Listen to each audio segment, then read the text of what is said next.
How much time do you spend every day working on your dream? In the last 90 days, how many books have you read? In the last year, what new skill or knowledge have you acquired? What kind of investment have you made in you? You don't want it badder than you want to party. You don't want it as much as you want to be cool. Most of you don't want success as much as you want to sleep. Some of you love sleep more than you love success. And I'm here to tell you today, if you're going to be successful, you got to be willing to give up sleep. There is no shortcut. There is no hack. There's no sweatless solution. You're gonna have to work. There is always weakness to work on. Always. A lot of them. Why would we allow ourselves to make easy excuses? Why would you allow that? Are you going to make today count? Because that's all you can control. And that's all that matters. It doesn't matter where you start, guys. It doesn't matter what talents you're born with. It's about where you finish. And this race isn't over. It's not over. You could still come in first in the marathon. But you gotta start today. You gotta start now. You have everything you have. Everything you need is inside you. When I realized that doesn't mean just because you don't think you're good enough, doesn't mean you can't be good. Doesn't mean you can't be great. Doesn't mean you can't carry on. But it's not going to always be like this. Your condition is not your conclusion. Nothing is impossible. So you have to decide before you leave, what's that first thing that's been impossible for you? I want you to attack it and overcome it. Because if you run from the adversity that you're going through today, you'll forever be at that level in which you're going through for the rest of your life. One day you'll look back on your life and appreciate the struggle and have nothing but gratitude for everything that happened along the way. And you come to recognize that in return, you're given the chance to earn the greatest edge of all, and one that can never be taken away. You have enough right now to change your life. You have enough right now to flip this world upside down. You have enough. You got enough power. You got enough anointing. You got enough grace. You got enough patience. You got enough gifting to make your money, get out of debt, get yourself together, and change everything about your world. Realize that you have the ability to make an impact. You have an opportunity to change that story in your head. Put yourself out there, because when you do, amazing things happen. The essence of life is growth. The essence of life is growth, to do the best you can. And here's what's interesting. Humans are the only life form that will do less than they possibly can. Humans are the only life form that will settle for less. Every other life form except human beings strive to its maximum capacity. How tall will a tree grow? Approximately. As tall as it possibly can. You never heard of a tree growing half as high as it could. No, trees don't grow half. Trees send their roots down as deep as possible, stretch their limbs up as high as possible, produce every leaf possible and every fruit possible. As a matter of fact, you never heard of a human physically growing half. We keep growing until we're done. Now that's the part of life we can't control. It's genetically coded. And that's probably why we keep growing till we're done.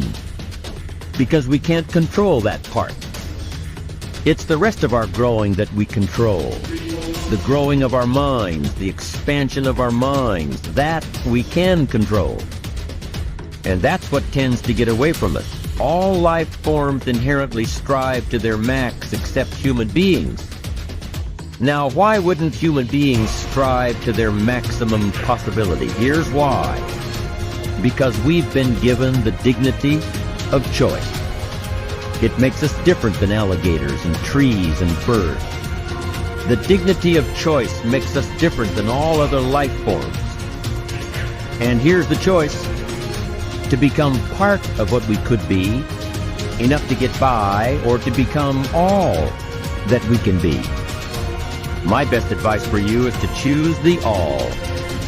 Earn all you can, make all the friends you can, read as many books as you can, develop as many skills as you can, see as much as possible, do as much as possible, make as much fortune as possible, give as much of it away as possible.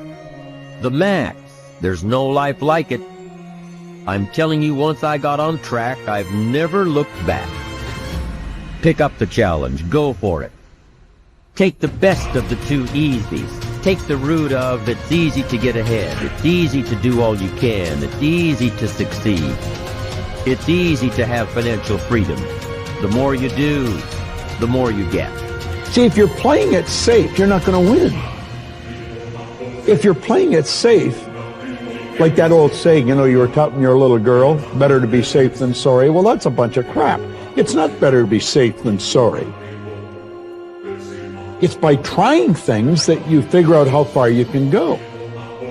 You got to get outside the box. Like it's reported, Edison tried 3,000 ways before he built the incandescent light. He said he didn't fail 3,000 times. He said there was 3,000 different steps to building a light bulb. Well, there's different steps to get to where you're going.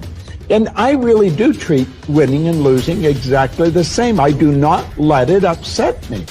Do you think that's a big part of why you're so successful? Well, it's part of why I enjoy it. Yeah, I think it is, because I'll try anything. Like if I'm into an idea, the idea of losing never enters my mind. See, I have worked with giants. I had the good fortune of working with Sir Edmund Hillary. He was the first man to stand on top of the world. And I worked with him on 3 different occasions. And the only difference in Ed Hillary and Bob Proctor is in his size. Now, he's gone now, but he was a big man. And he shook hands with me. His hand wrapped right around mine. I felt like a dwarf, you know. And talking to him, like it never entered his mind he wouldn't get to the top of the mountain. But he failed in 1951. He failed in 1952. It wasn't until 1953 that he got to the top of the mountain. You know, people had died for centuries trying to do that. He said, I knew if I could see it in here, I could hold it out here. Stella Mann wrote that in a book. You can see it in your head, you can hold it in your hand. And that's right. And if you're not prepared to lose, you're never going to win, because you're always playing it safe. And there's no reward in that. Dare to go forward. Winston Churchill once said, courage is rightly considered the foremost of the virtues, because upon it all others depend. Courage is the chief distinguishing characteristic of the true leader.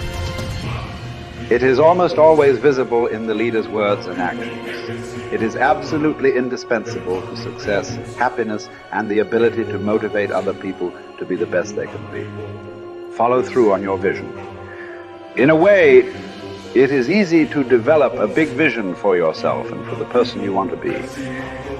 It is easy to commit yourself to living with complete integrity. But it requires incredible courage to follow through on your vision and on your commitments. You see, as soon as you set a high goal or standard for yourself, you will run into all kinds of difficulties and setbacks. Refuse to compromise. You will be surrounded by temptations to compromise your values and your vision. You will feel an almost irresistible urge to get along by going along. Your desire to earn the respect and cooperation of others can easily lead to the abandonment of your principles. And here is where courage comes in. Stick to your principles.